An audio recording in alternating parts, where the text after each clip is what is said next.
So I've been reading and watching a lot about this new Maximum Series Spider-Man that's supposed to be coming out in May.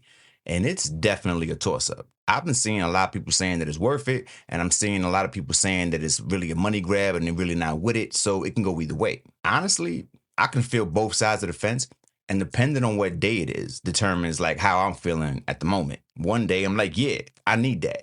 Another day I'm like, nah, I ain't trying to blow $50 on the figure. It really depends. Anytime that the price goes up on anything, I ask myself real quick, is this worth it? Collecting is all about picking and choosing these days, unfortunately. So with that being said, I've broken it down into 5 pros and 5 cons onto whether the Maximum Series Spider-Man is worth picking up. Stick around.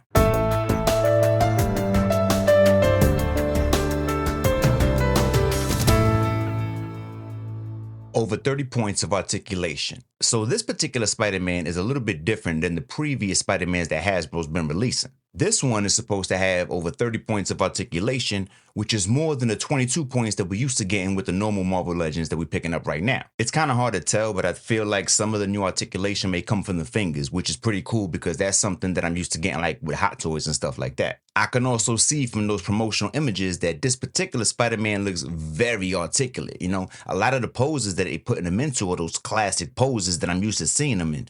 And a lot of those classic poses that I'm used to seeing him in are also poses that I haven't been able to get my particular figures into myself. So that's a plus right there. And I think that everybody can agree that Spider-Man is the one figure in our collection that needs to be the most articulated out of everybody. So it makes sense that if Hasbro was going to start a line with more articulation, that they would start with Spider-Man. One of the reasons that a lot of us chose to collect figures instead of statues is because we want to be able to articulate our figures. We get a chance to bring our vision to life instead of being just stuck with the artist's rendition, the $50 price tag. So the price tag is where the problem kicks in for me, because for $50, I'm like, damn. So the thing is, I like Spider-Man, but I don't like any Marvel Legends for $50. I just don't. $50 to me is a double pack, and that's what I'm used to getting right now. And that's what I'm expecting to get. 2 figures in the box for $50. I could deal with that. For $50, I'm expecting to get like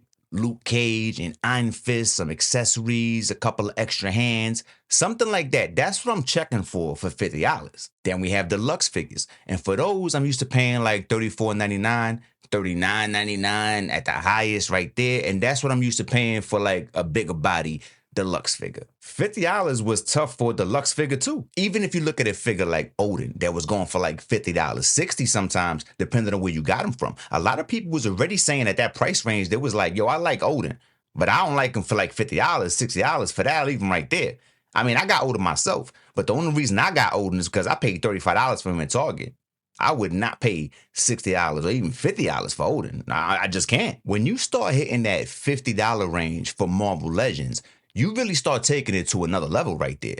Marvel Legends is more entry-level collecting, and $50 is not entry-level, my brother. At the same time, this Maximum Series is not on the same level as an import, so it's kind of trying to like make its own lane right there. These are more like collector section prices, the one by the electronics. These are more of those prices, but I feel like they're gunning for like the regular toy aisle when it comes to this one. The first ever McFarlane Spider-Man figure. So being based on an early 90s Spider-Man is a very good look, because that's one of the Spider-Man that a lot of us grew up reading, or that's a lot of people's favorite Spider-Man, period. Probably the reason why that Renew Your Vows Spider-Man is so popular is because a lot of people were trying to come close to this version right here. Now, those people don't have to come close no more because they actually can have that figure in their hand. They can actually go out right now and get the exact figure that they've been checking for. And for a lot of people, this may be the final Spider-Man. This may be the one that they can close the book of him and be like, yo, that's it. This is the one that I've been checking for. This is the one that I've been wanting. And I'm good on Spider-Man. For some people, this could be that guy. This is also the exact Spider-Man that I would try to use myself if I was trying to push a Maximum Series and started with Spider-Man. This is the exact version of Spider-Man that I would go to. I would definitely go the Todd McFarlane route. When Todd McFarlane took over Spider-Man, that was that moment right there where I really gravitated towards him. Like, I still have my early McFarlane editions from when I was growing up. I don't care how beat up they are, whatever.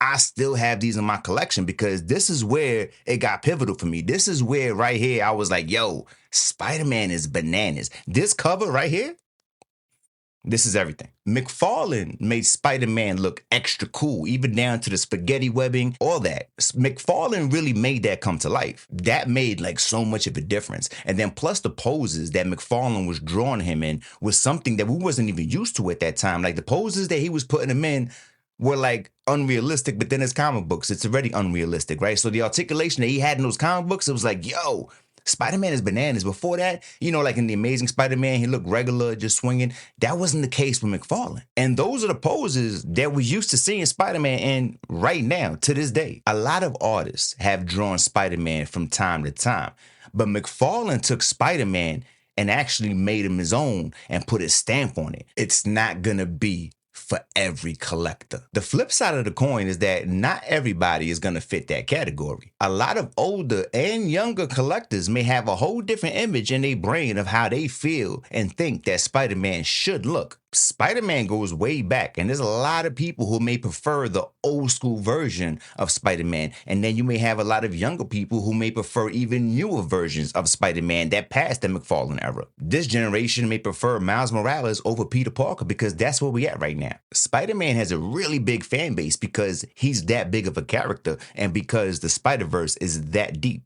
I don't really see too many people falling into this category because I think as collectors, we all want the Spider-Man that makes sense. But there are some people out there who are going to want to pass on this version of Spider-Man because this is just not who they checking for. They didn't grow up with him, or they may have a whole different idea of what that costume should look like. If you were thinking about picking up this Spider-Man right here, I would say to only pick it up if this is a figure that you feel that you connect with. Don't get it because you think that somebody else wants it or because you feel like you're going to miss out. I let figures pass me all the time.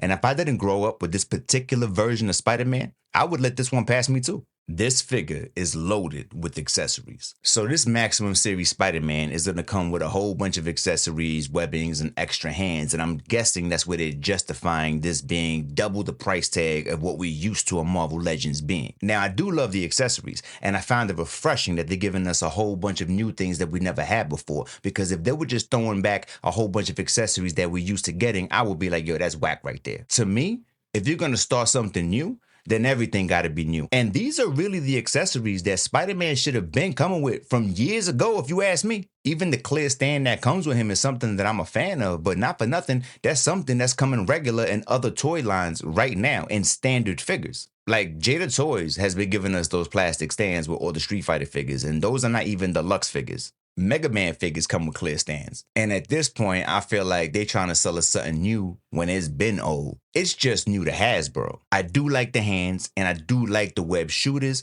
but one thing that I can tell you for sure that I absolutely hate is that Peter Parker head sculpt. That head sculpt has to be one of the worst head sculpts I've ever seen in my life. And the fact that it comes inside of a $50 figure just feels disrespectful at the end of the day. This figure should have had the best unmasked head sculpt for Peter Parker of all time. Competition with import brands. The thing about raising the price to $50 is that now Marvel Legends is starting to creep into that import territory with those import prices. You can't tell me that they don't want a piece of that market because even the packaging is very similar in the way that they try to present it to us. They want us to feel like it's a Mafex or a Storm collectible. But at the same time, even with the articulation getting better, I don't feel like the quality of the exact figure is going to improve. I don't feel like they're going to give us smooth gliding joints and paint throughout the figure. They're going to try to give us that molded plastic on some parts. I just feel that way. I'm almost positive that it's going to be at the same level of quality we're used to getting from Hasbro,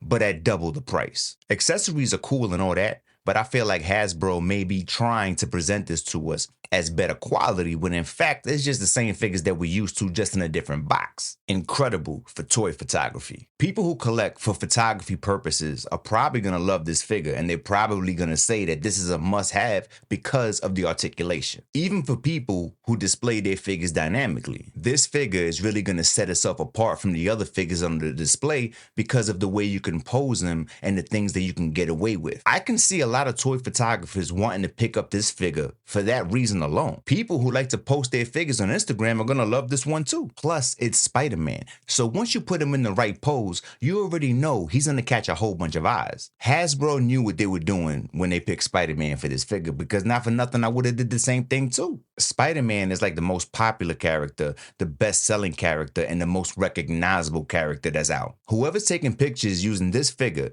is probably gonna get more clicks than they normally would with any other figure, just because of what you can do with them. I can definitely see this being a must-have for anybody in toy photography or anything like that, period. Quality control issues. Once again, Hasbro has been doing good lately, but how good is this figure gonna be really? Hasbro has been on both sides of the fence with the gummy legs that can't hold figures up, and then again, I've seen figures so stiff that the leg pops as soon as you take it out the plastic. For $25, we have complaints right now as it is, and you guys wanna start a whole new line? I would rather just see them improve the Marvel Legends line that we already have, that we've been complaining about. Marvel Legends used to be my favorite line.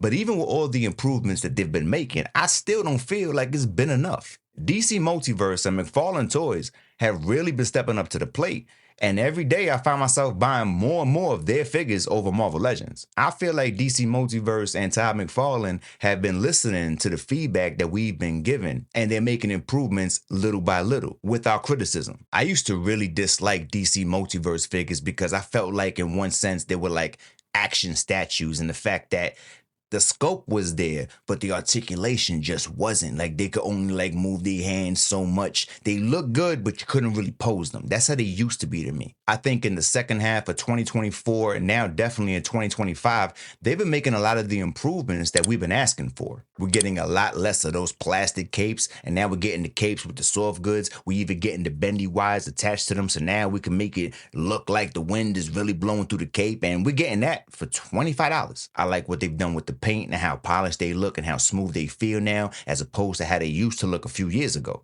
And they just made me feel like they were willing to make the changes that we were asking for without doubling the price. You know what I'm saying? I don't really get that energy with Hasbro. I just don't. I feel like Hasbro thinks that they're too big to listen. They're too big to make changes, and they're exempt from like whatever else the industry's going through. I really feel like they think they're too big for it. The last thing that we need is for this Spider-Man to have gummy legs, or for his legs to pop out once we're taking him out the box. That's the last thing all of us need for $50. Nobody has this figure in hand yet, so it's hard to say what it's really gonna be.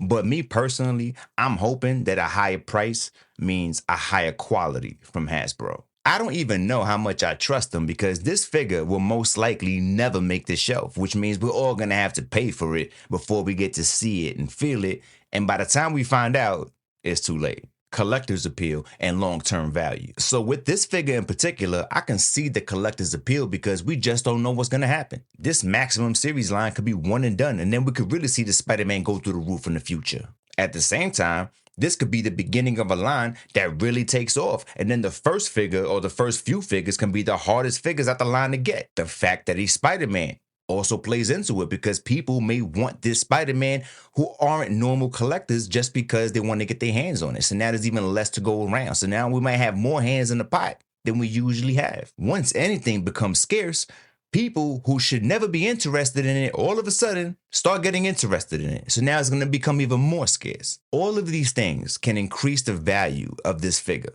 And I can see this figure going up and staying up, honestly, regardless of whether we may think it's worth it or not. Being the possible future standard release. The really bad thing that I could see coming from this Maximum Series line is the corporate greed factor. When I say that, what I mean is I can see really quick that if this line was to really pop the way Hasbro wants it to, this would be the line that Hasbro will want to gravitate towards and make this like their mainstay line right here. Why would you put interest in a $20, $25 line when you got a $50 line popping off at the exact same time? It starts with Spider-Man, and then they're gonna go to the usual suspects. A Maximum Series Captain America, a Maximum Series Iron Man, a Maximum Series Wolverine.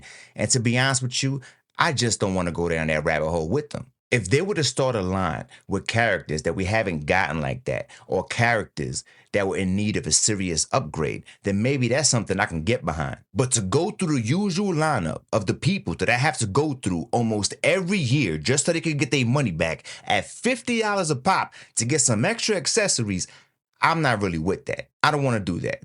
I really don't. They're getting away with that now because it's Spider-Man. And this is the version that people have been waiting for and the version that people have been wanting. It has the accessories, it has the articulation, blah, blah, blah. I get it. But I don't want to go through this with like Thor. Another thing is this. If they're going to start this line at $50 for figures like Spider-Man, then once we start getting to the bigger figures, what's that price tag looking like? If they're giving away Spider-Man for $50, they're not letting go of the Hulk for $50. So what are we looking at for a maximum series Hulk? $65, $75? I'm not even trying to go down that route with you. I'm really not. That's bananas right there. And at that point, we're literally talking import prices. For that, I would just go import and go with the Mayfex or whatever I wanted to because I'm not spending $80 on a Marvel Legend. I just can't see myself doing that. I don't care how many hands you throw in the box. At the end of the day, this Maximum Series Spider-Man is coming out in May, and it's really up to you whether you want to get him or not. Me, myself, I pre-ordered 2 of them. Although I really hate the price and I'm really not sure what's going on, I still want the figure and I'm still going to get behind it for right now, as long as it's Spider-Man. I really don't know what I'm going to do moving forward, but for right now, if this was anybody else besides Spider-Man, this would most likely be a hard pass. I'm rooting for Hasbro to keep the Marvel Legends line, but not if it means that $50 is the future of figures. I just can't do that. Until next time. Peace.